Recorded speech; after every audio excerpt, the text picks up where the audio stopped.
All right, so this is the Longevity Tech Tree. It's a project that's been going on since 2021, and it's very small, so I'm going to zoom in now to let you see it in more detail.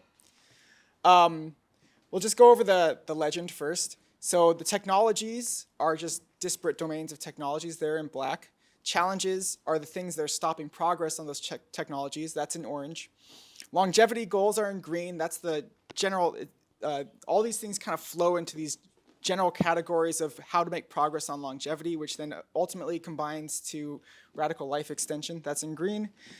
And then in blue are positive outcomes that are not necessarily related to longevity directly, but are like really cool and that we should be very aware of as we try to progress towards the ultimate end goal of extending human life and human health beyond the current scope that we have it. So just to very quickly go over the structure, I'm sure that many of you have probably played games before where these things are existing. You know that there's a progression left to right of like you discover a whole bunch of things and they come together and they might combine to something that is greater than the sum of its parts. So I'm going to go over a very simple, well, not a simple example. The replaceable organ economy is one of the sub-goals. And that's an idea of like, how do we get to a point in society where we're treating organs like commodities, like you just swap out a kidney, right? And we need several things. Several things can come together to create that. One is cryonic organ preservation.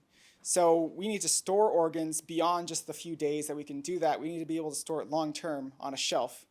We need to be able to build these organs either through growing them in other animals like they're doing with egenesis or by bioprinting them.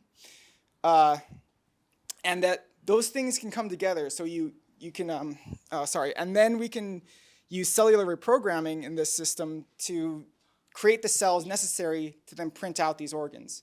And if you can get all these things together, you can imagine a future where you're taking adult cells from a person, reprogramming them into younger cells, expanding them in culture, printing them out into an organ. You put that organ in the freezer, you put it on ice, and then whenever you need an organ, you just pull it off the shelf and you just swap it out. That's ridiculous, but it's on the verge of happening if only certain challenges can get overcome. So what's stopping cryonic organ preservation? We can freeze cells, we can freeze tissues. How come we can't freeze organs? Well, according to the current wave of experts, cryoprotectant toxicity is the thing that's stopping it. The things that we use to prevent ice formation are so toxic that they create their own set of problems. And so it is, how come we can't print out organs? Well, there's a big problem with capillary printing, the vasculature. There's people working on that. And so there's these pieces where it's like, this list is just this tree is a laundry list of science fiction that is on the verge of becoming science fact. If only we could just get over these problems. So every single one of these is a node, and you can click on it and have information pop up. Labs, companies, organizations, funding sources. The idea is, sure. So we have certain, like every node has a different sort of set of information. This one is like a combination of all the other nodes. And the idea is, like, if you want to know just the lay of the land, what's happening in all of longevity overall, this is going to be a really good resource. It kind of gets you seeing, okay, how the context for all these different technologies, how do they interact with each other, and what's going on, who are the big players in each of these fields. Have you talked about updating it automatically? Huh? So bioprinting, I said our page just gave money for bioprinting. Would that show up in here, or we have to wait for the next update? Well, so that's the thing. So we've got a lot of information in here, but it's not all the information, and it could use a lot more. So the idea for the next wave of fleshing this out, giving it a lot more detail, is that to get more crowdfunding, like crowdsource, more of a network thing going on. The first iteration of this, I went around and I talked to all these experts and got direct information. This was actually a simplified version. The older version had a lot more information, but it was very kind of over detailed and a bit too much for people in general. So this version is a bit simpler, but we can expand the scope of it and get but it's better to have the people directly involved in those fields being the one filling out each of these things. It's not good for just like one person to go around and do the whole thing. So that's where it sort of ties into LabWeek and Protocol and Lateral.io and all these different organizations that are trying to create this sort of distributed network system to allow collaboration on a wide scale. And I think that is a way for it to go. Right now, we have a lot of information given the amount of support that it's had, but could have a lot more. Anything else that needed to be covered? Well, maybe I'll just add that I think the best way to get a better version of this is to put something imperfect out there and then let just people have at it. Yes. And that's the whole goal of this. That This is a is- V1.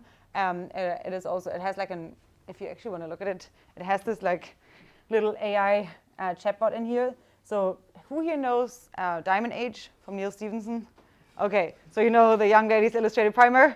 And the ultimate goal would be that if you're new to the field, you can ask the chatbot anything about a specific node or anything about the entire tree, and that's already working. So there's like, as someone that is like overwhelmed by the tree in itself, you can just ask the chatbot to walk you through it. It's already doing that. You can ask it like what's missing here. You can ask it like, possibly like who else should I be reaching out to and so forth.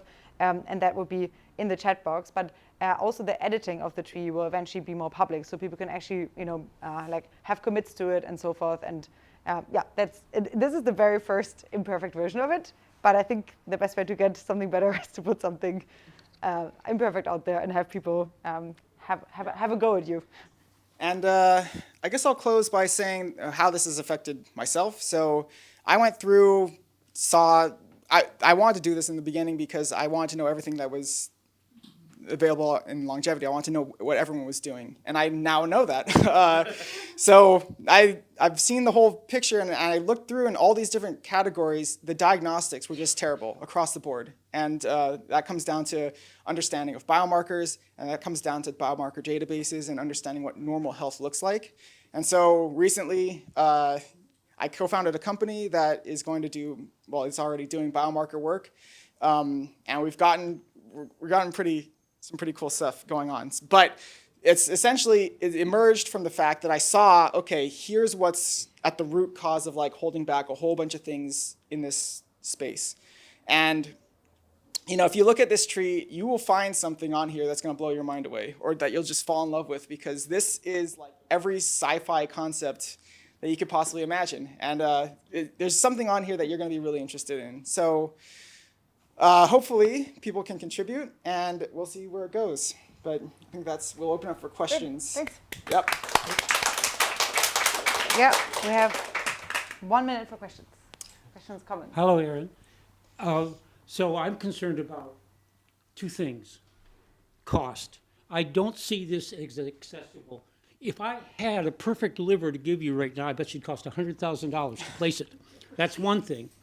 Two is organs don't really, the organs die one at a time, but your body is dying altogether. So it's going to be a whack-a-mole game where you're putting in a new liver, but next you need a kidney, next you need a, and so on. Yeah, so the organ thing was just one section of this tree. Is a example of like the ideas and how the flow structure goes.